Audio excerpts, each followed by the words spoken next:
welcome everyone to a brand new episode of Director Spotlight. Now we're going to be tackling the late, great Tony Scott. I'm your host, Alex Figueroa. My co-host is Nate from Netflix Reviews. All right, so today's show, we're going to be tackling the first part of his filmography. So he has 16 movies, but we're going to be tackling the first 8. So we're going to be doing it from 1984, The Hunger, all the way up to 1995, I believe, Crimson Tide with Gene Hackman and Denzel Washington. But before we get started, if you're new to the channel, subscribe to the channel, hit the like button, hit those notification bells every time videos drop, which we're going to be new stuff coming along. Me and Nate are talking offline. We're going to be talking afterwards after the show.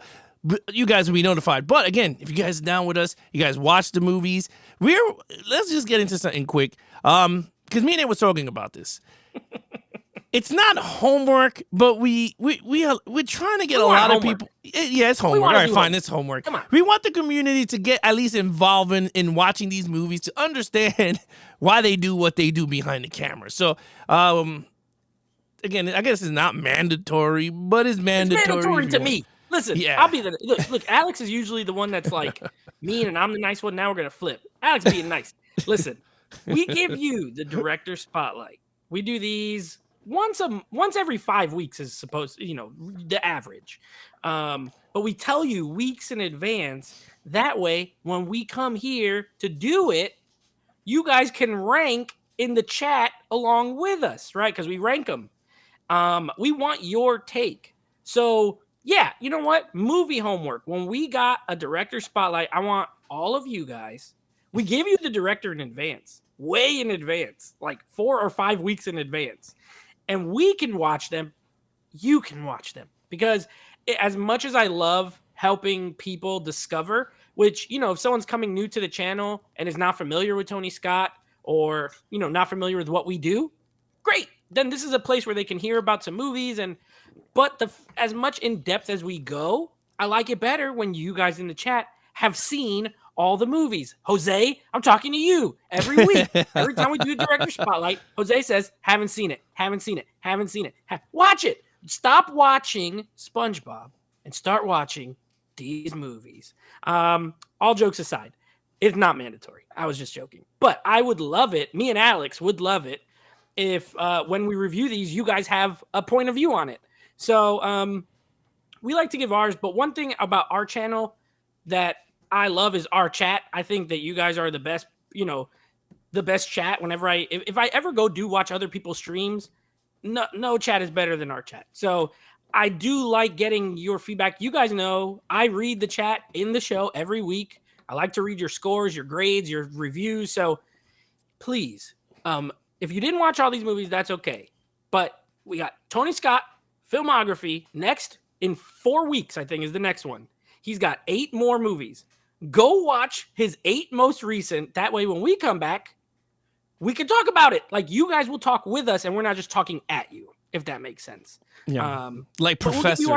Yeah, this is like a big group conversation, but me and Alex are the only ones who ever did all the homework. So, let's participate. Now, if you can't, you can't. But I see a lot of y'all on Instagram. You watch all these movies and then none of the ones that we're ever doing. And that's okay, I guess. But the point of us telling you what's coming up is so that you can watch and kind of play along with us. So that's my 2 cents. There you go. I feel like you're getting scolded by teachers. But other than that, guys, welcome everybody to the show. F, by the way. Jose, what's up? Yeah. Turner Fair, what's up? I think they have a show after this, so you guys can check them out over at 4K Lowdown's channel on YouTube. Stephanie's in the house. We got James Parrish, your cousin's in the house. JoJo Joker Scott is in the house. We got Jay Manley. We got Robert somewhere through there. And, of course, you guys are stumbling in little by little. Nate was giving a scolding, like a principal yelling to everybody here. With that said, let's just do one promotion because next week is another round of it's finally coming back. Yeah, the Ultimate Action Hero Tournament is continuing next week. Han Solo versus Indiana Jones. So we're going to have fun with this next week. Again, guys, if you're new to the channel and you do not know, we started an Ultimate Action Hero Tournament a few weeks ago with Neo versus John Wick. If you guys have not seen that video, check it out. It's available on the YouTube somewhere through you. Yeah, John Wick won. Yeah. He won. And by the way, could you have gotten 2 studlier pictures of Harrison Ford? Did you Google like studliest Han Solo? Studliest Indiana Jones? Look at this guy. This one's going to be when I made the list. I crossed like 3 that I feel like are going to be the hard ones. I think this is one of them. I think this is going to be one that splits more than Neo and John Wick did.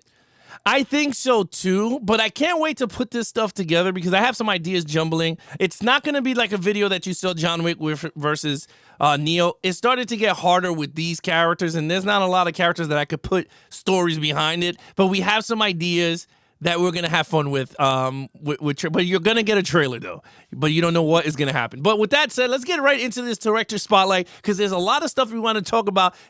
Honestly, if it wasn't for Top Gun and Beverly Hills Cop 2, I have not seen none of anything else. So let's have some fun with this. So let's get right into it. You guys do not know who Tony Scott, the late Tony Scott, he pretty much passed away. He killed himself. He threw himself off a bridge. He killed him suicide pretty much, but we're not talking about that. We're talking about his body of work. And younger guess brother what? of Ridley Scott. Yes, of course. The brother, yeah. So with that said, his entire work, and this is crazy, when you see all his movies, they gross $2.1 billion worldwide altogether. His highest grossing is Top Gun, which is so crazy because he has a filmography with great hits. But with that said, Top Gun at $357 million. The lowest grossing is The Hunger at $5.9 million. And I think the only reason that movie made $5.9 is because David Bowie was in that movie back in the old days. It's his debut. At least he could say it was his very first movie that was his lowest. So that's not that bad. No. I mean, you're right. But you know what? It's not about the money sometimes. It's not about the money. Like Ted DiBiase. It's about the Rotten Tomatoes Everybody has a scores. price. $1 million man. Yeah. You know, the Rotten Tomatoes scores. Everybody argues when they go Marvel versus DC. They go, oh, you didn't check the Rotten Tomatoes scores. You gave it a new 9 or something. Well, guess what? The audience spoke, baby. The lowest rated audience is The Fan, which that's part 2 of the discussion. The Fan at 35%. The top rated audience is True Romance, which is in part 1 at 93%. And of course, the critics, True Romance at 93% top. And the lowest rating was Domino. Again, another movie that's in the part 2 of the Tony Scott filmography. So with that said, audience and critics is at 93 apiece with True Romance. So we're going to talk about that, Nate. But I want to talk to you here. And of course, the average Rotten Tomatoes is 55% critics, average is 68 audience, which I think this is a balanced score here. So what do you think? Knowing what we know, me and you, because we're definitely watching all these movies, and there was one movie out of this 16 that's a first time watch for me. I've seen all these movies. I owned all of them except one.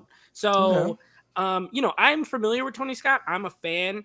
The audience score seems, I guess, about right.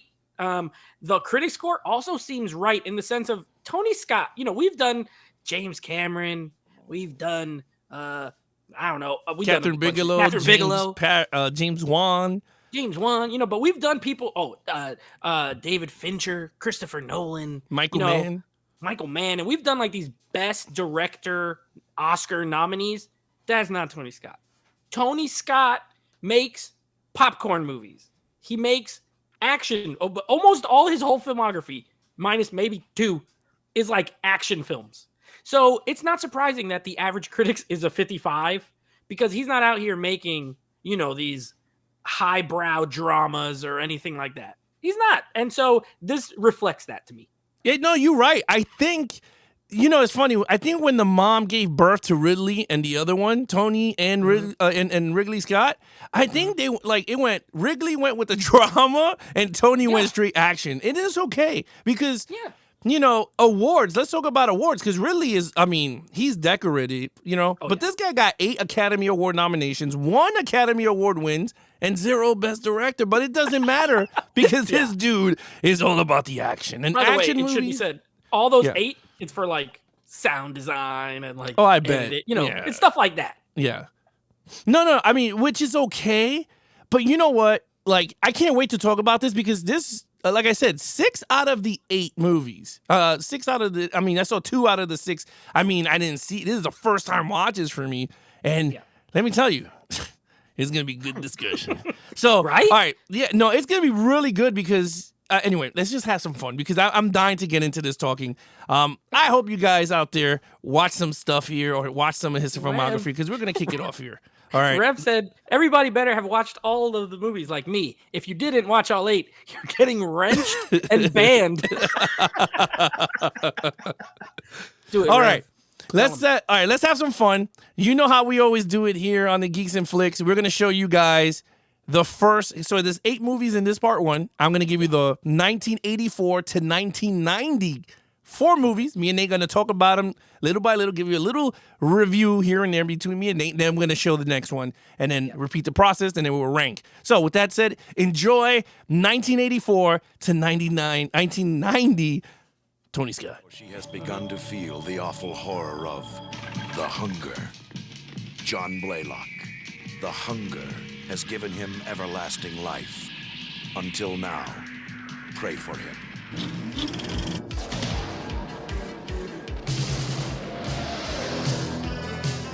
I'm gonna send you up against the best. Yes, sir.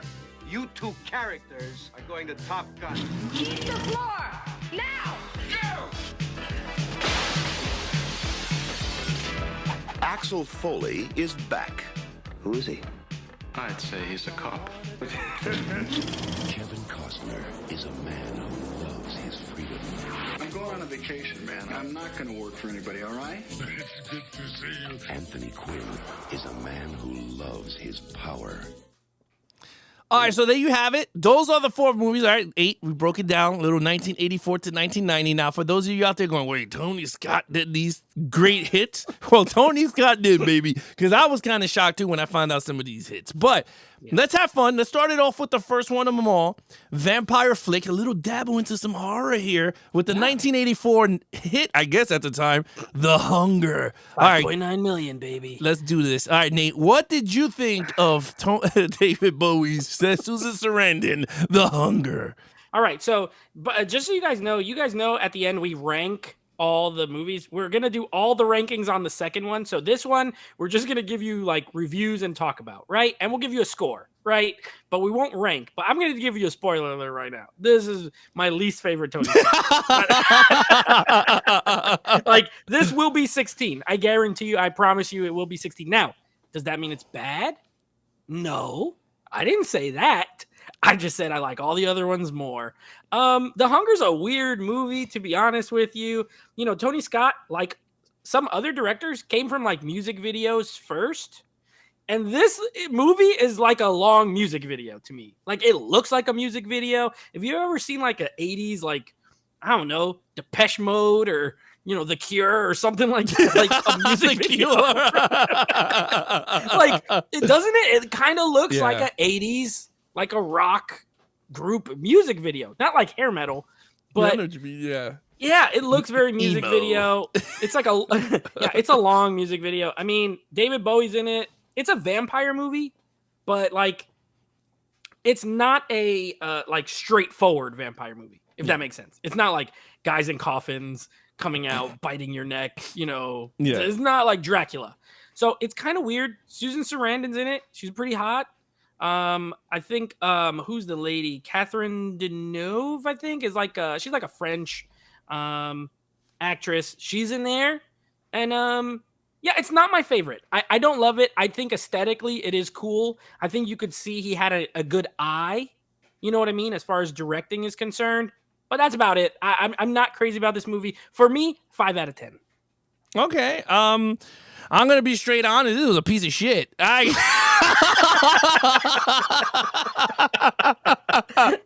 Look, Lenore said it the best. Hey, what's up, Lenore? What's up, Ralph? They're here on the chat. What's up, guys? I'm gonna be honest with you. This movie was god awful. I know it's acquired taste. She said it's an acquired taste, but you know what? It was boring.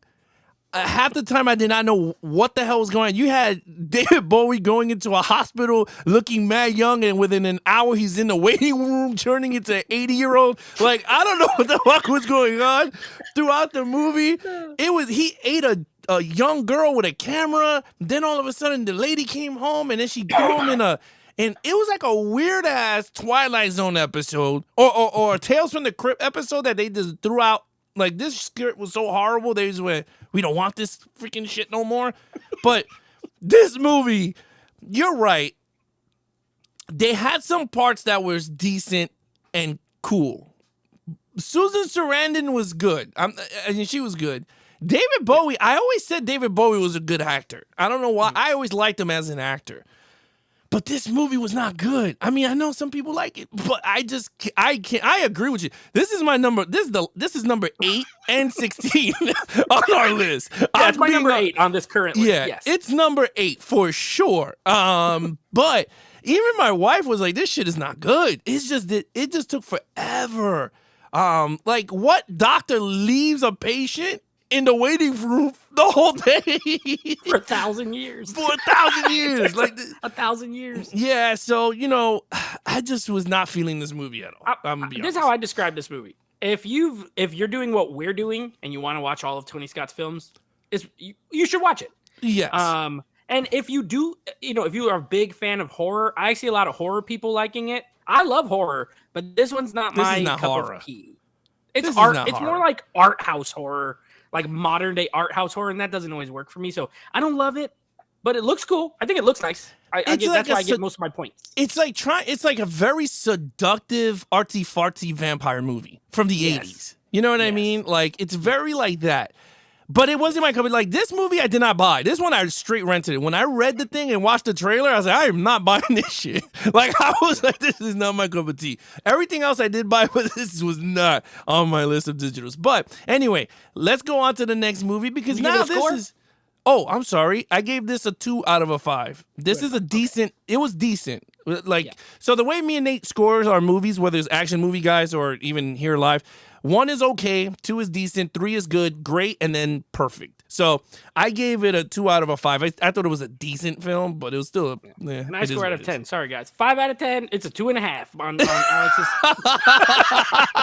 on Alex's scale. If you can't just divide, just switch it into fives if you need to. There you go. All right, so the next on the list is the one that pretty much put this guy into the map. Top Gun 1986. Top Gun starring Val Kilmer, Tom Cruise, Edward Anthony, who plays Goose. There's other Anthony people Edwards. here too. Kelly McGillis. Kelly McGinnis. Yeah. All right. Yeah, so go ahead, Nate. What do you think of Top Gun when you rewatched it on 4K again? Yeah. So we reviewed this for like episode number 200 Yeah. on the Action Movie Guys podcast. You know what? I think my score this time might have been a smidge lower, but that's only because now that I've seen Maverick more, I like it way better. This movie's not bad though. I still get entertainment value out of it. It's cheesy as can be. Like, this is a real 80s cheesy movie. They play Take My Breath Away 15 times in the movie. Like, every time he sees this girl, he starts playing like, oh my gosh, if I hear this song one more time. Yeah. Tom Cruise is great though. It was a star-making role for him. Val Kilmer's awesome.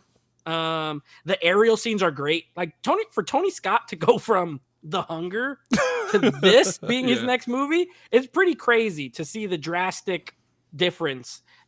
His technique had already gotten much better. Like, those aerial scenes this was pre-CGI. So like, it's real planes, and the new one is too, but still real planes flying fast. I dig it. I think it's fun. I don't think it's like the greatest movie ever. But I enjoy it. I gave it a 7 out of 10. Yeah, so this movie is funny because when we did the 4K, when we did the action movie review, I remember I did not like this at all. Like, this movie was not, even because of Maverick. Like, I'm gonna take that out because I didn't see Maverick until it came out Much later. on video. This movie, I was like, man, I didn't like it. It's been a while. So then when the 4K came out, I was like, let me give this joint a try. And I was like, you know what? I kind of like it. I was like, this movie wasn't bad. I was like, you know what? It's actually pretty. It's a good film. It's a good 80s. I mean, look, when you have a soundtrack that's pretty much takes over the movie, like Rocky IV, then you know you're in for a treat, right? You just got you got Kenny Loggins all over the place. You're I good. love the opening. Yeah, You got Mighty Wings. You got Danger Zone. I mean, you got the theme song for Top Gun. Take My Breath Away. Take My Breath Away almost the whole time. Yeah. So I thought the movie worked. I said, you know what? This is actually really good. But now watching The Hunger into this masterpiece, I was like, you know what? Oh yeah, it totally. I liked it. I said, you know what, Top Gun was really good. And again, I'm gonna stick with my score. I'm gonna give it a 3 out of a 5. I thought it was a good '80s movie. I thought it was good. Yeah. Now Maverick, that's a 5 out of 5 in my book. Oh, It's yeah, one of the best for sequels ever. But Top Gun was good. But again, I don't want to skip you guys. So since we're in Top Gun, Nate, take over and read some people's All right, quotes let's see here. some chats. By the way, The Hunger, we got really nothing for besides the couple of bits of like acquired taste, whatever. Okay. James said, I've only not seen 2 of these movies, which would be this one, which was The Hunger, and surprisingly, Domino. So I can only speak for the other. All right, James, well, guess what? You got 4 weeks to watch Domino because we're not doing that till part 2. Jay found The Hunger on HBO Max. There you go. Yes, Jimmy's here. What's up, Jimmy, my friend? Oh, Jimmy. 4K Lowdown. David is here. David, what's up, my friend? Hey. Robert's very excited because he loves Top Gun. David stealing his line said, "Talk to me, Goose." All right, here we go. Stephanie, the only movie I've seen, wasn't really a fan of Top Gun. I do love Maverick, so this was our only Tony Scott movie. Okay. F for Stephanie as well. She's a patron. She gets to have it an F. Jay said, "Sweet." Hey, don't underestimate Berlin, says Ralph. I'm guessing that's the music, like a band or something. No, that's the song "Take My Breath Away." That's who sings it? Yeah. Okay, well, I'm sick of it. Jimmy says, when I was a teen, I would do the Tom Cruise move. Go in for the kiss, but don't kiss the girl. 100%, it worked 60% of the time. James says, Top Gun is still good, just 80s cheese at times, and some scenes slowed down the movie, but it's still great. 4 out of a 5 for me. Thank you for scoring it. 4 out of 5. 4K Lowdown. David, 3.5 out of 5 for me on Top Gun. All right, thank you for the score. Robert says 3 for The Hunger, 5 for Top Gun. So thank you for scoring. Jay, I know you've seen these movies. I don't see no scores, and that's where we're at right now. All right, let's just continue going here because we got a lot of good stuff here. Yeah. All right, so the next movie on the list, you're going, man, where can he go from Top Gun? Well, he's going up, baby, because this guy took a sequel on another big 80s comedy action movie hit with Eddie Murphy called Beverly Hills Cop 2. Now, this is 1987. Nate, did you watch this for the first time? I know it came out on 4K. I don't know which version you saw, but is this the first time? This was the one. This was the first time. Okay. For me. So this came out the same year as me. I was also in 1987, and I'll be honest with you. I hope everybody doesn't hate me for this. I thought it was just okay. Honestly, I thought it was just okay. I think the first Beverly Hills Cop is good. It's not my favorite movie. I also didn't grow up watching it. I didn't see it till the 4K came out like a couple years ago. So it was new to me, the Beverly Hills Cop. This one, I just don't think it's as good as that one. You know, I think the storyline's honestly, it's kind of bland. Like, I feel like it's turning its wheels for most of the movie. Like, nothing's happening. And then it's over. And then it's like at the end already. I get it why it's mostly a showcase of Eddie Murphy. I do think he's funny in this. I laughed. There's some decent laughs in this. But, they brought back the same 2 characters that he worked with in the first movie, Judge Reinhold and the bald guy. I don't know. I thought it was fine. I just didn't think it was great. It doesn't have it. The music's, not as good. It still has that, the music. But, the other songs, I feel like Beverly Hills Cop 1 had some better music to it.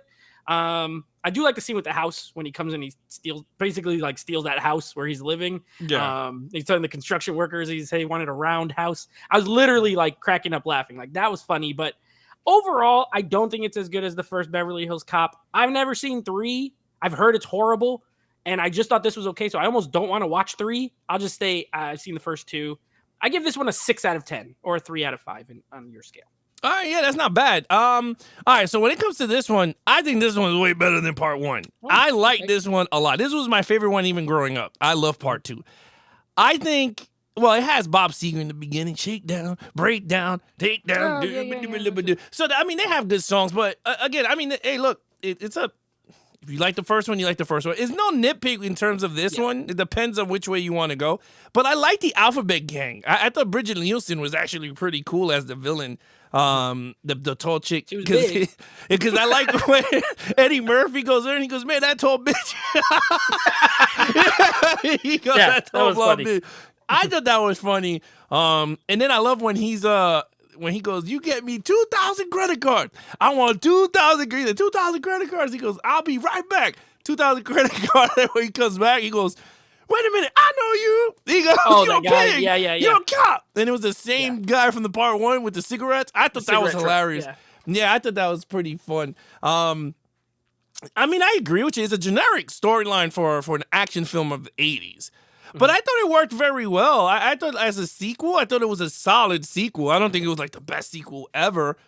But I thought it was a solid. Did it need to have a sequel? No.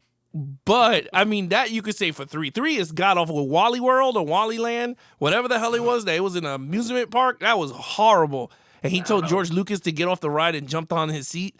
That was really bad. Yeah, it was really. Sounds terrible. It's really bad. It's really bad. But I like this movie, so I mean, I agree with you. I gave it a 3 out of a 5. I don't think it's like that great, but I thought I enjoyed it more than the first one. Which the first one I gave a 3 out of a 5 too. So it's not like I'm like changing. Even score, but you just prefer this one over the first one. Yeah. But I miss Surge though. Surge was my boy. Oh yeah, that's what I'm saying. I loved Surge. Bronson Pinchot in the first movie, and Yeah, I'm like, Surge. I hope this guy comes back, and he's not there. I was kind of mad. I was like, what the heck? Where's my boy? That dude he had some of the funniest scenes in the first movie. Surge was funny. So funny. You could tell Eddie Murphy was laughing under the his serious talk when they were talking. He was hilarious. All right, Jay, 4 for Top Gun. James says 80 soundtracks from Tony Scott's movies are created so many memorable tunes that you automatically recognize. Jimmy says, I won the digital copy from Geeks and Flicks for this movie. Beverly Hills Cop 2 was not as good as Beverly Hills Cop 2. I get it. Wait, no. Beverly Hills Cop 2 was not as good as Beverly Hills Cop, pause, and then he gave it a 2 out of 5. It's that there was no period. James said Beverly Hills Cop 2 for sure not as good as the first, so a 3 out of 5. And he told me 3 is bad.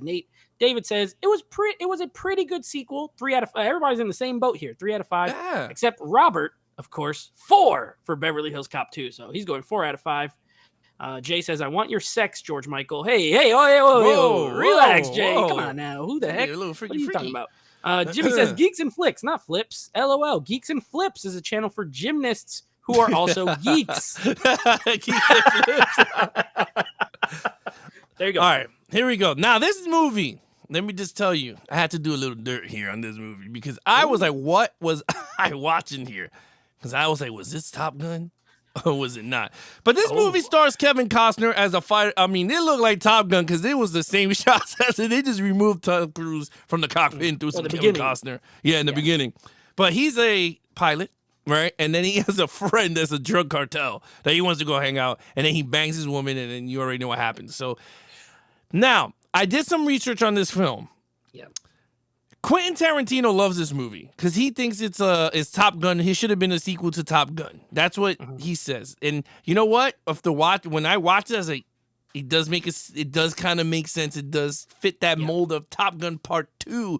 But I mean, the one that we got Maverick is way better. But what did you think of it? Because this is not action packed. This is more of a drama, thriller, suspense movie. Okay. First of all, yeah, you're right. Tarantino's a huge fan. He says this is Tony Scott's masterpiece. Yeah. And you know what? I love this movie. I absolutely love this movie. I think this is one of those movies that I've used before when we're talking like hidden gems or like underrated. Like a lot of people still haven't even seen. Was this a first time watch for you? Yeah. See, like, and from I watched here the on director's cut. From here on out, all first times. Okay, so yeah, exactly. But that proves my point. You know what I mean? Like, it's not his most well known, but it has first of all, it has an amazing cast. Not only do you got Kevin Costner, who's honestly not my favorite actor. I think sometimes he could be a little stiff, but Anthony Quinn is in this movie, and he's amazing. He plays Tibby Mendez, the gangster. Incredible. Madeline Stowe. Oh my gosh. Gorgeous. I mean, I know she's white and she's playing a Mexican lady, but that's okay. It was the early 90s. Gorgeous. Then you got like what's this guy's name? John Leguizamo is in there. Then Manuel Ferrer is in there as the other, like, his partner guy. Yeah. Look, I love this movie. You're right. It doesn't really have action, but it doesn't need it. This has some of the most I think the cinematography is beautiful. I love the way they shoot Mexico, mountains, the beaches. Like, it's great. It is it's one of those movies where you're watching it and he starts the affair with Madeline Stowe and you legitimately feel like this is such a bad idea. Like, Yeah. this is such a bad idea. You know what I mean? And the tension builds up. And when Tibby goes to visit him, he's like, hey, man, I want you to fly me to Colombia. He's like, I want to go to my cabin. And he's like, will you do it as a favor? He's like, I really want to go to this cabin. You know, he's doomed. Right then, I'm like, oh my God, this guy's in trouble. Like, it's not going to go well. And it doesn't. That's one of the things I love about this movie is it's hardcore. This does not have the nice ending where everyone's happy. And no, it doesn't. It ends on a kind of a down note. But by the end of it, you feel like you watched a great story told in a tremendous way. If this was a sequel to Top Gun, if Maverick was the one who did this, it would work. You're right, because the personality is very similar. Hot shot, military guy. I do think it would ruin the character a little bit, so I'm glad it's not a sequel because Kevin Costner, he does a lot of questionable stuff in this movie. Yeah. First, most of all being banging someone else's wife. But great film, great cinematography, great performances. 9 out of 10 for me. I love this movie. Which is a 4 out of a 5.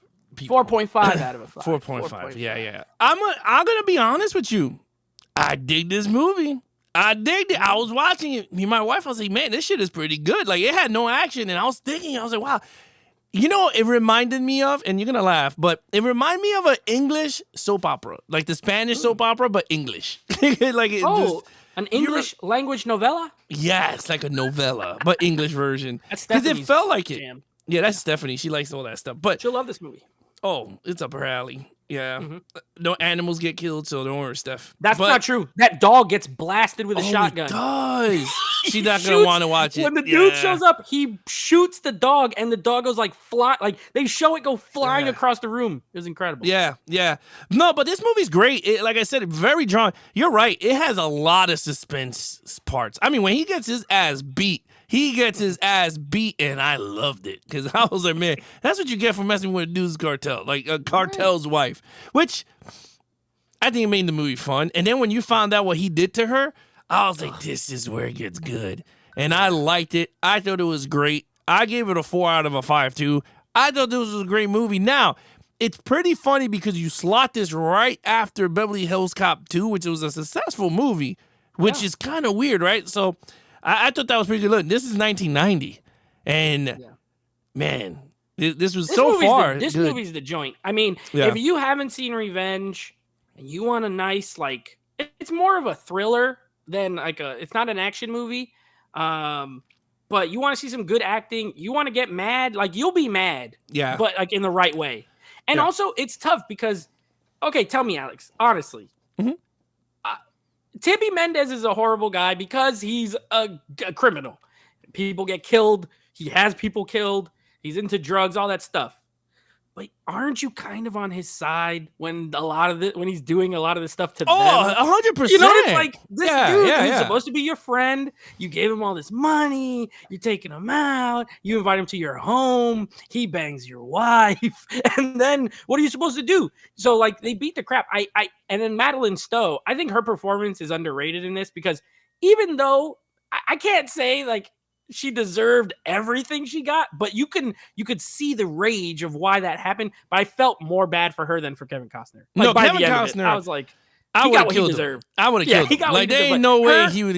Yeah, there's no way. I felt a little sad, but I don't want to spoil everything that happens. I'll just say, if you haven't seen it, this one you got to watch. Yeah, this is a really I was shocked. I was like, you know what? This was really shocking, but this was really a good movie. Very same cinematography as Top Gun. Like you see a little bit of it when he's flying. Has that sepia green? Was it effect that orange? It's very dusty because it's Mexico. Dusty. It's very Mexican feeling. Yeah, that's that Tony Scott color. Because there's a lot of movies where we're gonna start reviewing. It has that tint on all the action scenes, which is weird. All his movies pretty much take place in California and Mexico. I feel like almost all of them. Like he loves that. Desert. You know why? Because he smokes a lot of cigars, so he wants access to the Cubanos. That's what it's got to be. It's got to be that. He's like, I need access to Cubanos, Mexican. We're going to make this into a Mexico movie. Yeah. All right, let's check some chat real quick. For Beverly Hills Cop 2 from Jay. What am I only talking about? Oh, He's talking about the song. We know, Jay. I was just kidding. Madeline Stowe equals wow, says Robert. 4K Lowdown. David says Madeline Stowe per 3.5 out of 10. I like this as a solid one-time. 3.5 out of 10. Whoa. That's low. All right. Revenge. Great storyline. A 4 out of 5 for Jay. Robert says 5 for Revenge. Full of style. Bad, Kevin. You can't keep your eyes off it. Jay says Anthony Quinn is a top-notch actor. Yes. Lenore says Revenge was excellent. James said saw it only once or twice a while back, but would give it a 3.75 out of a 5. Need to watch it again. Jimmy says, yeah, I really love this movie. It keeps you wanting him to find her. And then, spoiler alert, nah, I won't do it. David has to go. I have to drop off. I'll catch the rest on replay. Smash that like button. Oh, yes, David, have a good show tonight. Everybody go over there after we're done here. And if you don't mind, please hit the like button. Robert says, orale, everyone is sweaty in every Tony Scott movie. That's a fact. That is the sweatiest movies I've ever seen. Unless they film at 100-degree weather in every movie, but it is. But sweaty. Let's get into the final 4 movies here. This one is taken from 1990 all the way to 1995. So sit back and enjoy this 4-movie piece together or something. Block. I can't tell you how much we all appreciate you letting us use the car, Rowdy. I told you about this, Rowdy. Harry's got some new driver and he needs a car just to turn a couple of laps. Who is this driver?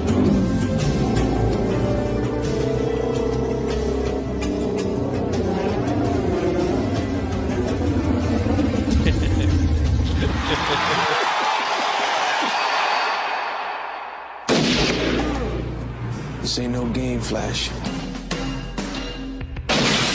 Joe Hallenbeck's a private detective who's run out of luck.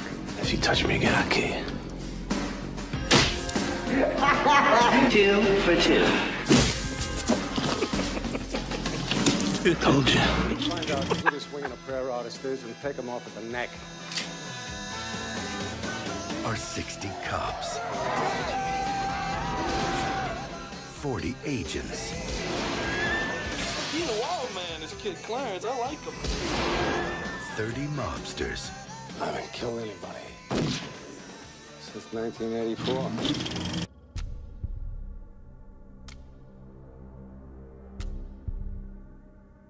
Those sailors out there are just boys. Boys who are training to do a terrible and unthinkable thing. And if that ever occurs, the only reassurance they'll have that they're doing the proper thing is going to derive from their unqualified belief in the unified chain of command. That means we don't question each other's motives in front of the crew. All right, so there you have it. Let's just go because there's some movies here I really want to talk about. Ooh. Days of Thunder. I'll start the block here. All right, I'll take over this one. Yeah, Days of Thunder. First time watch. I did not like this movie. I was not digging this movie at all. I thought it was sometimes it was boring. Tom Cruise was okay, but I didn't like him in this movie. To me, this was not his type of role. The only funny parts, there were funny parts in the movie where he grabbed his Nicole Kidman's hand and put in his junk because she thought it was a stripper, but it wasn't. Other than that, like the storyline was okay, it was cool. Like he was he was like a good driver, but he was just like what was it like? I forgot the word for it, but. He's freaking Maverick in NASCAR. Yeah, like he does whatever he wants, and he never follows to the pits, and he's like the Steve McQueen of cars, but in this version, like a human live version of it. I didn't like it. I didn't dig it, to be honest with you. I'm not big of a NASCAR sport anyway, so like I don't care for that. So I guess maybe that's why. Like if it was like another sport, I would be all up in it. But I wasn't too. So this movie, I gave it a 2 out of 5. It was a decent. I purchased it. Because I was like, oh, Tom Cruise, but honestly, I regret it. But 2 out of 5. Yeah, I mean, this one I have too. I have that Paramount Presents Blu-ray. It's very similar to Top Gun. It's not the exact same, but it's like, it has a lot of similar beats as far as the character arcs and stuff like that. Yeah. You know, hothead guy gets involved in something bad happens to someone close to him, and then he's got to redeem himself. And it's the same crap, pretty much. Now, I will say, couple on the plus side. Starting from this movie on, Tony Scott has some of the best casts in all his movies. Like, this movie got Tom Cruise, John C. Reilly, Robert Duvall, the other Quaid, the ugly one, Randy Quaid? Randy Quaid. Nicole Kidman, Michael, what's this guy's name? The guy. I can't think of his name right now. Anyway, you guys know him. He's the guy from Guardians of the Galaxy that's blue. Anyway, Michael Rooker. Yeah. Michael Rooker. Yeah, like the cast is crazy good.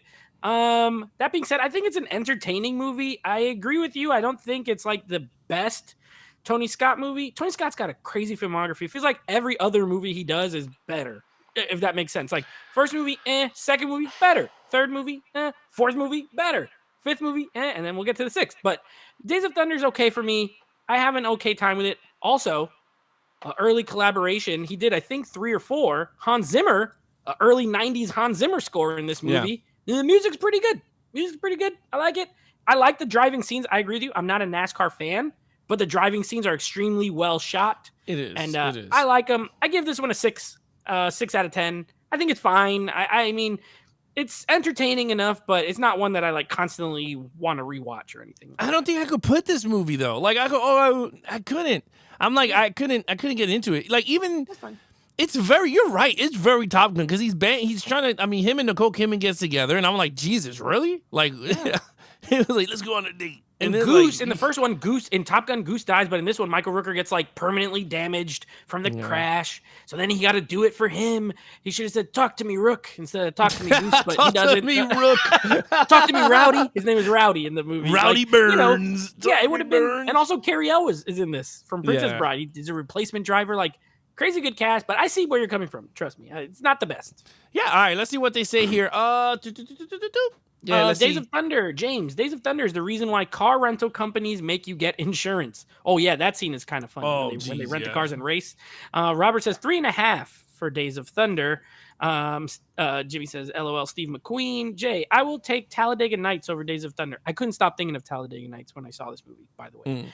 Jimmy says, Lightning McQueen instead of Steve McQueen. Oh, Lightning. Yeah, Lightning McQueen. Lightning McQueen from Cars. Yeah. James says, okay, all hot take. Days of Thunder is a live action of the first Cars movie. If you think about it, Hotshot Rookie does well until needing to learn from the old vet to be better. Yeah, hey, he's hot take. Tony's not here tonight, I've noticed. So James had to come with a hot take. Robert says Michael Rooker. Thank you. Yes, Michael Rooker. Days of Thunder is a 3 out of 5 for Jay. 2.5 out of 5 for James. See, and this stars, pre-AMC Nicole Kidman. Yeah, that's true. Well, that is with the true. curly hair. She was cute though. I've always loved Nicole Kidman. Yeah, I love Nicole Kidman. Yeah, she's great. All right, here we go. Next movie on the list. Now, this one, let me tell you, I saw this 3 times. 2 times I fell asleep on it, and that was because I was telling you, I was like, I kept renting this shit, and I kept falling asleep, and it wasn't because of the movie. It's because I had horrible weeks with these kids. So, but this one, I had to rewatch this. Let me rewatch this. This is a actually solid movie. I really like it. Damian Wayans is god-awful in this movie. I don't care what anyone tells. He is the worst actor in this movie. Bruce Willis pretty much carries this entire film with his acting. I mean, but then again, he's John McClane in this movie too. But I like his story. He was a former Secret Service agent. Then he caught the senator beating on a woman, and then he punched the dude, and then he punched him in the face, and then he got fired, and he saved the president. Like, he has a really, really cool background, and I'm not going to say too much in case you didn't see it, but I'm just going to be 100%. Damon Wayans makes this movie. It's horrible. And I do like, though, that they're, what's her name? Diana Harris from Halloween? Oh, Danielle Harris. Danielle Harris. She's watching Lethal Weapon 1 in the house. I was like, nah, that's cool. It's pretty much Lethal Weapon, to be honest with you. Literally Lethal Weapon. Halle Berry's in the movie. She's a stripper, Corey. So I'm not going to say too much about like the whole thing that happened. Again, if you guys haven't seen it, she's not as good either in this movie. Again, this was like her first, one of her first roles. I know that. So but give her a pass. She won Damon an Oscar Wayans later. is no bueno. Damon Wayans is not good. But anyway, Last Boy Scout, I thought it was a really good movie, so I give it a 3 out of 5. This is a really good movie. So yeah. Yeah. We're in the ballpark here. I gave it a 6 out of 10. So same equivalent score. A lot of 6s for me in these early Tony Scotts, but that's okay. You know, like none of them are horrible, at least. You know what I mean? I'm going to agree with you on a couple of things. Number one, Damon Wayans, miscast. I love him as comedy. I love Major Payne. I love Blank Man, and Living Color was my jam. As a serious ex-football player, nope.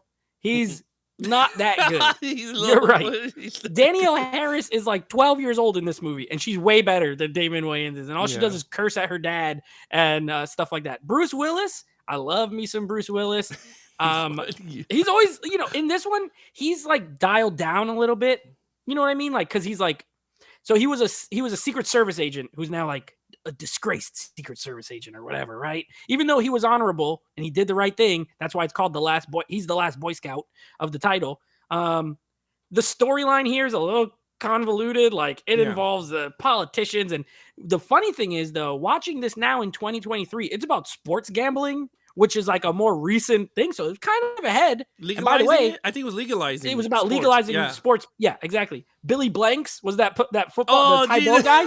He's the one who shoots the guy on the football field. And then the other thing that you mentioned that she's watching Lethal Weapon, well, that's because this was written by Shane Black. So same writer as Lethal Weapon and a lot of other movies that we've done and watched. So Shane Black wrote this. It's good. It's like a solid 90s action movie, though. It's like nothing more than that. You know what I mean? Like good, solid. Damon Wayans brings down 6 out of 10 for me. So yeah, I agree with you. Yeah, no, it's not. It's actually not that bad. All right, here we go. Let's see. Hardcore for Lenore can't talk right now because she's making flan in Nate's voice, laughing. Flan. So I guess, dang, he just made her do flan. Like, get to the kitchen and cook flan. Yeah, flan. James Paris said, look, I enjoyed The Last Boy Scout. It was a solid 3.5 out of 5 for me. Robert Makes the Cut is a 5 for The Last Boy Scout. Wow. Crazy dialogue. Off the hook action and funny. I loved it. This is such a Robert movie. This is such a Robert movie. I mean, this guy got thrown off of a second. What was it? He got thrown off a highway into a car and still. I was like, okay. No big deal. Yeah, this is such a Robert movie for sure. It is. Let's see what else. Jay Manley says, look, a great quotable movie. I enjoyed The Last Boy Scout. 3.5 out of 5. Robert Makes the Cut. Look, I met Diana Harris and signed my copy of The Last Boy Scout. Billy Blanks is the king of Tybo. So they liked it a little more than us. Most of the people in the chat, but that's okay. It's a good, especially I think because me and you watched all these together. It's just not as good as some of these other ones or the later ones. Like I gotta be real. It was good. It was good. Yep. All right, here we go. Next movie here. Now this has a all-star cast to the cast. Now you got Val Kilmer. Actually, let me just pull this up because this has a cast. Christian Slater, Patricia Arquette, Brad Pitt, Michael Rappaport, Gary Oldman, Christopher Walken, Dennis Hopper, Brad Pitt. Yeah, Tom Sizemore, Bronson Pinchot, our boy from Beverly Hills Cop 1. Yeah. I mean, amazing cast. It's James Gandolfini, who did Jack a couple Black. of Tony Scott movies. I mean, it has Jack Black. Now, all right, let's just get into it. Oh, Val Kilmer's just the voice of Elvis, by the way. You never see him in the on body, screen. and you see him in the body. You never see his face. No, you don't. But let's get into it. This is the first time me watching this movie. I brought it in 4K physical. I brought the Arrow version, and I was like, "What is this nigga gonna watch the director's cut or the theatrical?" And Angelina's like, "Just put the damn director's cut on." Director's cut always. Always. So I said, "Blang!" I put it on. And I was okay with it. It was all right. Angelina liked it more. She's into this type. My wife is into these type of movies. I liked it though. I like the whole quirkiness. And Gary Oldman should not play that type of character ever again. That he is Drexel. Yeah, he was not good. I mean, he was great. Rasta pimp drug dealer? He should not play that type of character. But he was. Hey, Gary Oldman is a fantastic actor. Because I mean, I'm saying it as goofing around. But he was believable. Like, he's way better. He could have played Damon Wayne's part in Last Boy Scout. If they played a black football player better than Damon Wayne. For sure. He could have been a black football player. But anyway, but the movie itself was so very Quentin Tarantino type of movie. But I kind of liked it though towards the end. It was actually really how everything unfolded, and I thought it was fun. And Brad Pitt was hilarious. He was just the dude that smoked weed. Yeah. But I thought it was good. Like I said, it's first time watch for me. I like Patricia Arquette. I think she's great as an actress. She was good, and her and Christian Slater had a great chemistry together. I mean, the whole cast was great all together. And Tony Scott.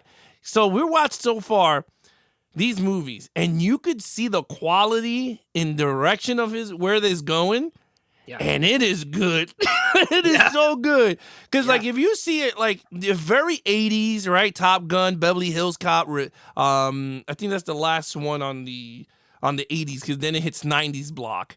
Beverly Hills Yeah, Cop, because Revenge is 90. Yeah, 90. So the whole Top Gun, Beverly Hills, that's you could feel the 80s on it. When the 90s hit, you go, okay, you can feel the drama, the way it's shot. You're going, oh, wow. But then it goes right into Last Boy Scout. It felt very blend of 80s with 90s. And then this one felt more of a 90s comedy action, like Mallrats meets whatever. But anyway, I don't want to take all the time. I gave it, like I said, I gave it a 3 out of 5. I thought it was a solid, good movie. Yeah, I love this movie. To me, this is what Tarantino said about Revenge. This is like that for me. True Romance is amazing. Quentin Tarantino, it's funny you say it feels like his movie. He wrote the script. So, of course, this was one of his scripts he wrote that he didn't direct. Or, like, there's two, this, and then the story, of course, Dust Till Dawn, which Robert Rodriguez did. Other than that, he directs his own scripts. This movie, Gary Oldman's amazing in it. I agree with you. It's weird, but he was a weird guy. He did all in the 90s. Everything he does is weird. Like, he's weird in Leon, the Professional. He's weird in The Fifth Element. He's weird in this, but he does it so good. This guy, Brad Pitt, is funny in every scene he's in. He doesn't never remember what's going on because he's always high. I love Christian Slater in this movie. It's definitely the best Christian Slater movie. I'm not a huge fan of his, but he's like us. He likes comic books. He likes going to the movies and watching kung fu movies. Yeah. He's like a big nerd. You know what I mean? And then he gets this girl. Geeks and Flicks community. He's Geeks and Flicks before we existed. And he gets this girl who's a prostitute who actually loves him and he loves her. The scene where she gets beat by James Gandolfini is like hard to watch. So He beats the crap out of her. This movie has everything, but to me, the perfect scene in this movie, Christopher Walken and Dennis Hopper in the trailer. Oh, yeah. Just talking. That is what feels the most Tarantino, that dialogue. Very talking long. about, he's talking about like the Sicilians and all that stuff. And oh my God, Dennis Hopper is just so disrespectful in that scene. I love it. 10 out of 10. This is my favorite. Oh, well, we haven't done the second part yet. This is one of my favorite Tony Scott movies. There's one in his second half that is up there with this for me, but I love it. There's nothing wrong with it. I would change nothing.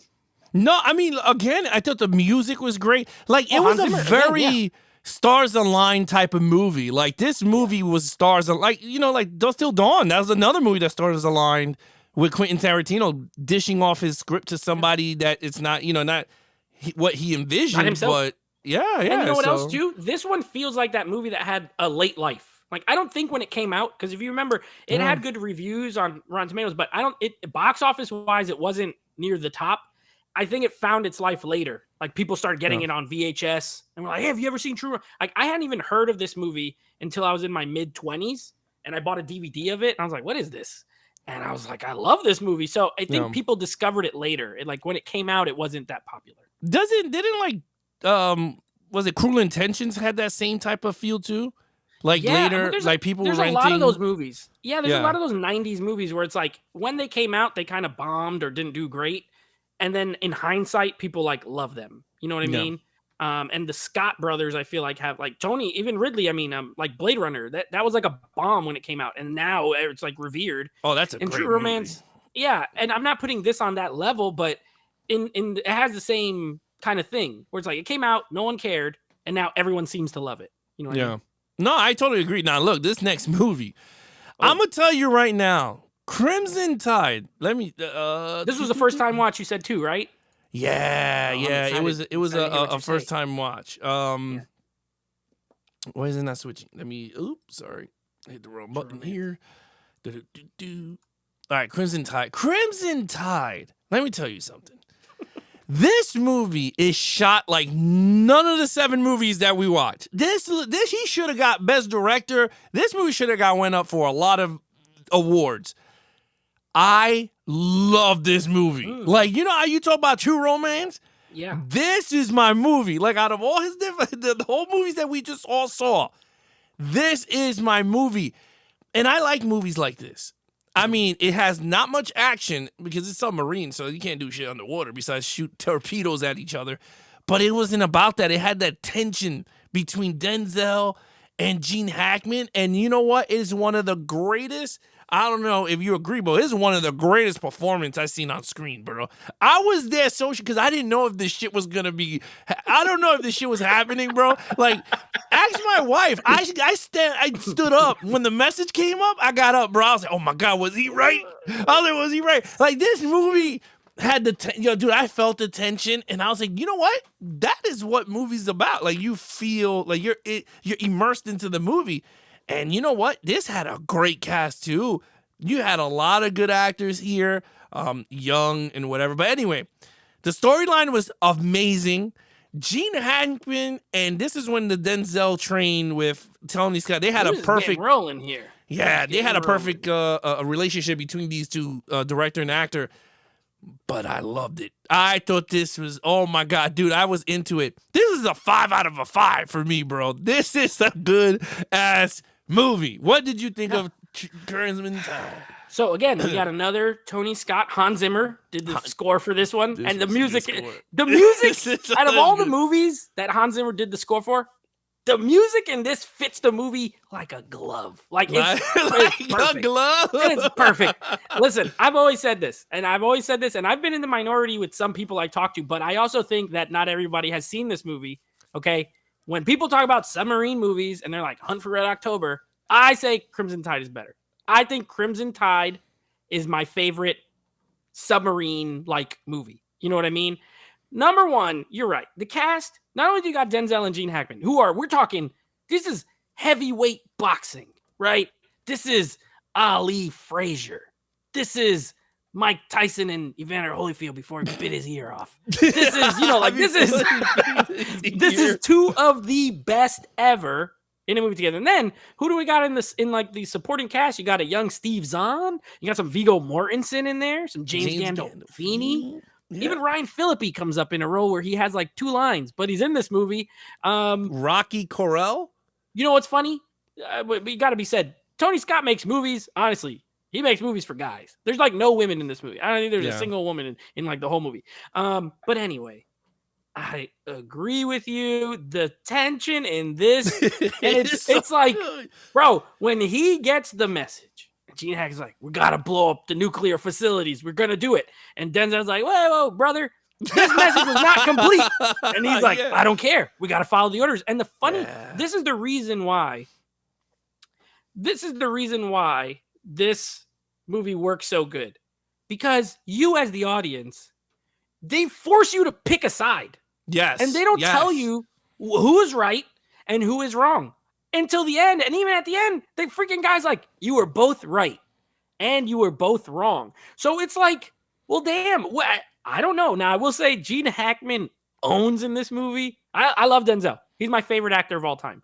But Gene Hackman, when he tells him to shut up, with that one scene where they're like just kind of talking and then all of a sudden he just flips and yells at him, I felt it in my soul. I felt like he was yelling at me. I was like, he said, shut the fuck up. Oh my gosh. Oh, it's so good. But then Denzel got back at him.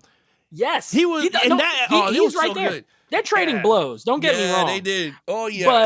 But there's like a mutiny and then a reverse mutiny and then a third mutiny. And then these guys taking over the ship. These guys are taking over the ship. And then some people die. It has suspense. It has everything.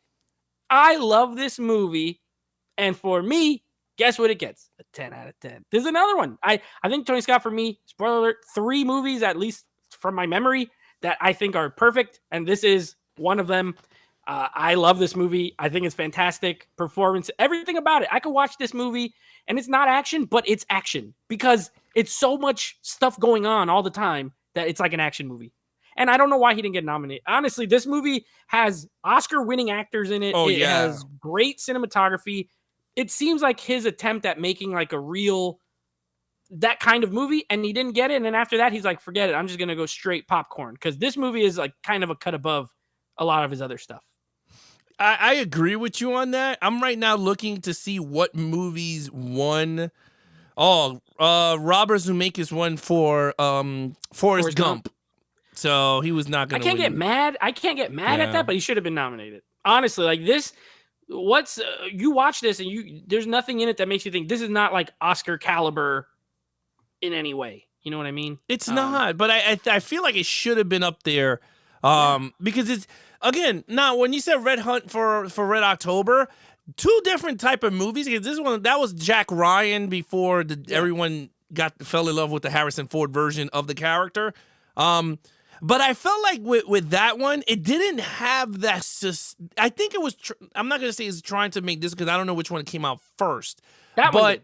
Hunt for Which Red one? October came out first. Yeah, so like to me, I felt like that tension between Jack Ryan and Sean Connery and whatever, like it wasn't there. Where this one, because it's like the captain and his like commander that has to like say yes to the coordinates and all this shit.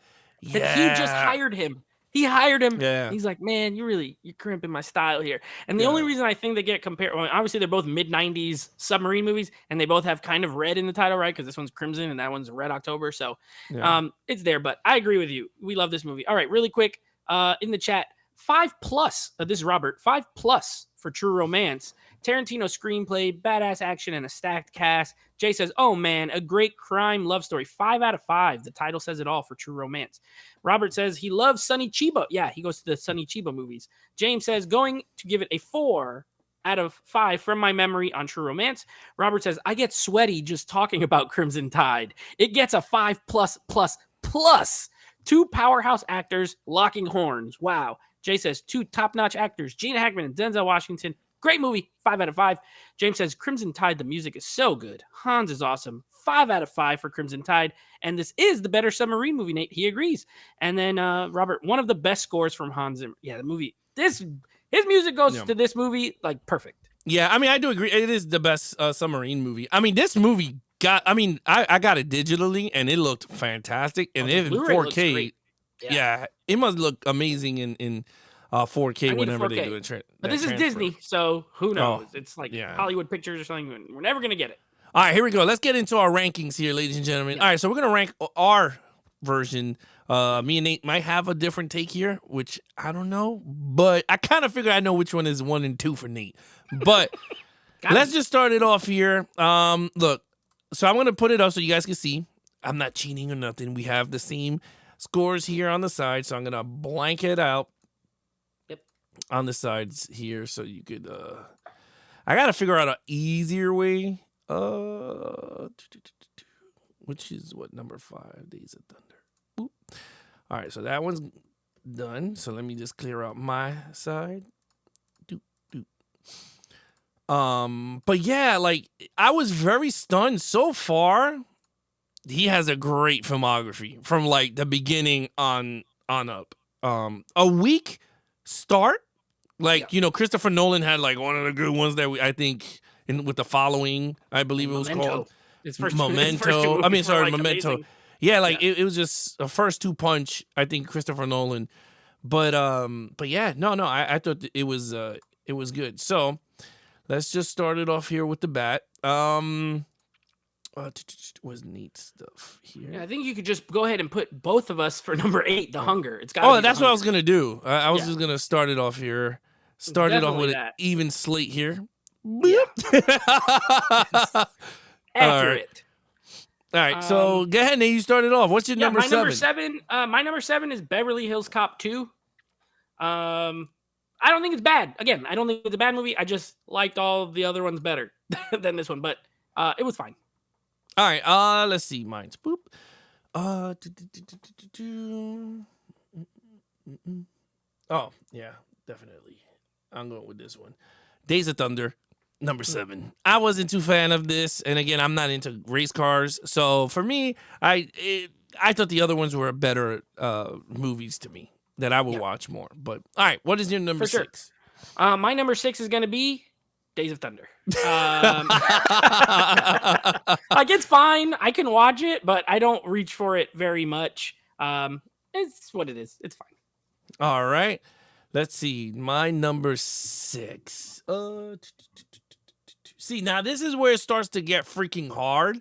And that's why I kind of like doing it, because it's really hard. But anyway, my number 6 is going to be The Last Boy Scout. I think it's a good, solid film. I enjoyed it, and I thought it was fun, but Damon Wayans is god-awful. So anyway, that was my number 6, The Last Boy Scout. What is your number 5?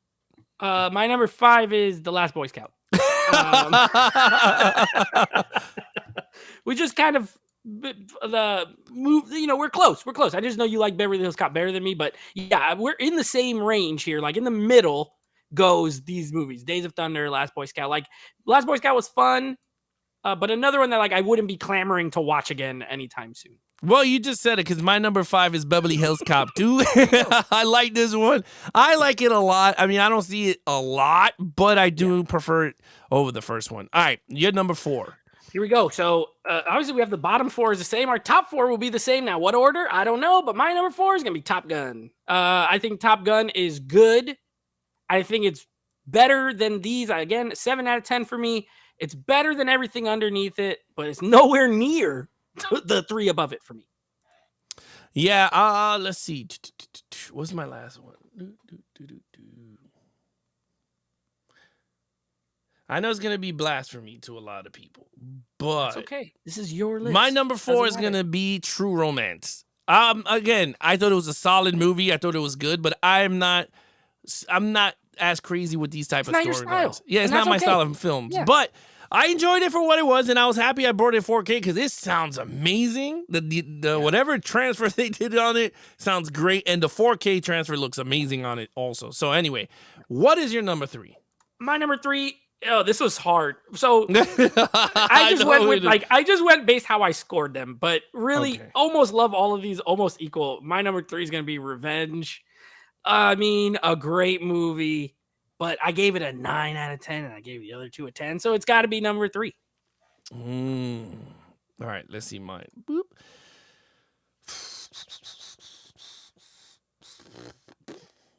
So what do I have here left? Oh, I got Top Gun, Revenge, and Crimson Tide.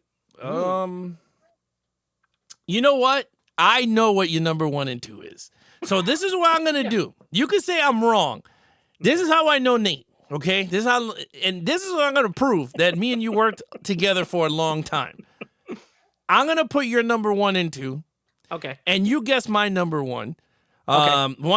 Let me just set this up. And then I know your top 3. I can get your top 3 in order. Okay, wait. Let me set it up, and then I'll reveal it once you tell me mine's, and then I'll tell you yours. Okay, so let me do yours quick. So go ahead. Read everyone's stuff because everyone's putting up their stuff. Robert's giving us his ranking. Robert says, number 8, The Hunger. Number 7, Days of Thunder. Number 6, Beverly Hills Cop. Number 5, Revenge. Number 4, Top Gun. Number 3, The Last Boy Scout. And he's still working on the other one. James giving us his 8 is The Hunger, 7 Days of Thunder, 6 Beverly Hills Cop 2, 5 The Last Boy Scout, 4 Revenge, 3 True Romance, 2 Crimson Tide, 1 Top Gun. He loves him some Top Gun. Jay, 8 The Hunger, 7 Days of Thunder, 6 Last Boy Scout, 5 Beverly Hills Cop 2, 4 Top Gun, 3 Revenge, 2 Crimson Tide, 1 True Romance. Great list. Robert's number 2 is Crimson Tide. His number 1 is True Romance. And that's everybody who ranked with us. All right, so here we go. I'm already done. So what is my top 3? Your number 3, based off of everything you've said and your scores, your number 3 is Top Gun. Your number 2 is Revenge. And your number 1 is Crimson Tide. All right. Okay. My guess for you, your number 2 is Crimson Tide, and your number 1 is True Romance. Now, let's reveal it. Let's see if it's true or not. Okay. Well, you got all right. So you got my 3. Flip-flopped. Yeah, I flip-flopped. I thought you gave Revenge a higher score, so I put it higher for you, but that's okay. Mine are right. Yeah, mine is. Crimson Tide's my 2 and True Romance is my 1, for sure. Yeah, kind of figured it out. I was like, yeah. But you did get my number 1 right. It was just a flip-flop, which is okay. But yeah, I kind of knew. I was like, man, because I already know Denzel's your favorite actor. So I was like, shit, is it going to be? But I was like, no, he likes this quirky shit. So I was like, let me go with that. But yeah, there you have it, guys. This is our rankings, which is kind of different across the board. But Crimson Tide is still between the top 3 for both of us. I think Crimson Tide is a hell of a freaking movie. But there's nothing wrong against Tony Scott. Like I said, Tony Scott is a hell of a director. And I can't wait to see part 2. You know why? Because I seen nothing after that, baby. So it's all 8 new movies that I never seen. No, you've seen one. Which one? Oh, Man on Fire. Man on Fire I saw. Yeah. Other Which than who that, doesn't want to rewatch that a million times? Oh, I'm rewatching that sucker. Yeah, I'm rewatching that, yeah. Let's give them a little preview just so you guys at home, because remember, I said you guys got homework. Here are the other 8 movies. I'm just going to read them to you. Here's the other 8 movies from Tony Scott. So you guys can watch them. Please come with your lists next week. I will really appreciate you. All right. The other 8 are going to be in this order. The Fan, starring Robert De Niro and Wesley Snipes. Look at that. He keeps getting these casts. The Fan. Then we got a little Will Smith and Gene Hackman, Enemy of the State. Then number 11, we got Spy Game, a little Robert Redford action. Then we got Man on Fire, Domino, starring Keira Knightley and Mickey Rourke and a bunch of other people. Deja Vu, another Denzel Washington team up. The Taking of Pelham 1, 2, 3, which is a remake of a 70s movie starring Denzel Washington and John Travolta. And then his last movie before he passed, the Train movie, Denzel Washington and Chris Pine, Unstoppable. You know, what the hell? Oh, wow. Look at that. You sound like you're talking to a radio. You know what? I saw Unstoppable. That's the one with the train. Yeah, it's an Unstoppable Train. Yeah, I saw that one. I thought that was... I'll rewatch it. I saw that one. At the time, I thought it was okay. Saw that one. I didn't know he did Enemy of the State. I did enjoy that one. I own that on Blu-ray. And what was the Men on Fire? So I saw 3 out of the 8 of the okay, last. so you got but some I'm gonna 5 rewatch them all first-time anyway. watches. But These yeah, next 5 will be 0 first-time watches for me. I've seen all of them, and isn't it? It's kind of weird. Before we go, I do think it's weird that of Denzel Washington, again, my favorite actor. I think it's crazy that the director he worked with the most was Tony Scott. 5 movies they did together, and spoiler alert for me. Well, there's one that's not the best, but the other 4, fantastic. I like all of them a lot. You know, it's crazy. Like, thinking about it now, imagine if Tony Scott helmed The Equalizer. It would be awesome. That's what it would be. I thought it would be pretty good. Awesome. Because I'm thinking about it now. Anthony Fuqua did a great job. I'm not saying he didn't. I didn't like part 2 much over the first one. But I'm thinking about it now. Like, if Tony Scott helmed Equalizer, I don't think this would be the movies that we got. Also, and you're going to notice this, Alex, from Man on Fire, really from Enemy of the State to Unstoppable, all those movies have that's where, to me, those are what people know of as the Tony Scott movies because of the editing. Watch the editing on them. They're all very similar. He does that thing where it's like the camera looks like it's moving fast, but then it's actually going slow. And then the editing's like all crazy and you'll see from Enemy of the State to Unstoppable, they all look the same. And that, to me, that's the Tony Scott flair. They all have these movies. You know, they're great, but they don't have like they could have been different directors, judging by how they're shot. Those, they are. You know how Michael Bay, you could tell Michael Bay did it. Those movies, you could tell Tony Scott did it. And you're gonna see. You're absolutely right. And the crazy thing about, before we wrap it up, is that Tony Scott has not. We've seen 8 movies so far. I have not seen a hand-to-hand fight in none of these movies. So it's pretty interesting. He's more of a car chase, tension build-up. Yeah. And then on you go with the storyline. So I think it's a pretty great way. We're missing that type of storytelling now with the whole. You don't have to have a fight scene to build up tension. A car chase would do his job, but dialogue in Crimson Tide does the job. Oh yeah, the dialogue alone. Yeah, you could have did an audio book with Tony Scott, and I'll be like, yo, this is his movies have good stories. No, they do. To me, they have good stories. The only weakest one is The Hunger. Other than that, I agree. Weird ass movie. The Last Boy Scout, even like that one has the most action out of these first 8. But it has a lot of story, a lot of talking, the flashbacks of Bruce Willis looking all cool as a. You know what? Imagine Bruce Willis in Olympus Has Fallen. Oh, directed by Tony. Directed by Tony. Oh man, Tony Scott directs Fuqua's movies. Tony Scott. Training Day, directed by Tony Scott. You know what? That would have been a pretty good one. And that was Denzel. Who could have done it? You could have did it. Yo, I'm telling you, Tony Scott takes over Anthony Fuqua's masterpieces. Tony Scott for all movies. What are these critics talking about? 50%. What are they talking about? These movies are good. Yeah, I don't agree with half the shit they say, but it's weird. I'll add next time I'll add the Rotten Tomato scores of each of these movies so we can see where we fall in line or what the audience fall in line with the critics and audience. Just like how we do with the action movie guys, I'll just throw it onto this also, but not box office because that's a lot of work between each film. We already did that. Yeah, we don't care. Yeah, but we'll just do the Rotten Tomato scores. But other than that, guys, next week again we're back with the action hero tournament, Han Solo versus Indiana Jones. So again, guys, we're starting that at 9 p.m. Eastern. We're gonna have fun with that, and then after that, we're gonna have the following week. It's part 3 of the tournament. We're going to have John Spartan versus Dutch from Predator. That's actually going to be pretty fun. It's going to be a back-to-back tournament. And then the following week is going to be the director spotlight, I believe.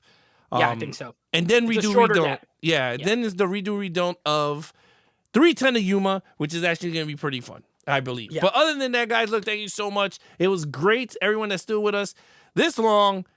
It's okay, but watch the damn movies. Enjoy half of these Tony Scott movies, but they're actually pretty good. But thank you so much for sticking around with us. Nate, you have anything to say before we get off? No, thank you as always to all of you guys for watching and supporting us and subscribing and giving us thumbs up. And if you tell your friends, we appreciate it. And if you like movies and you like talking about movies, come watch us. If you like action heroes, come watch us. And yeah, it was great.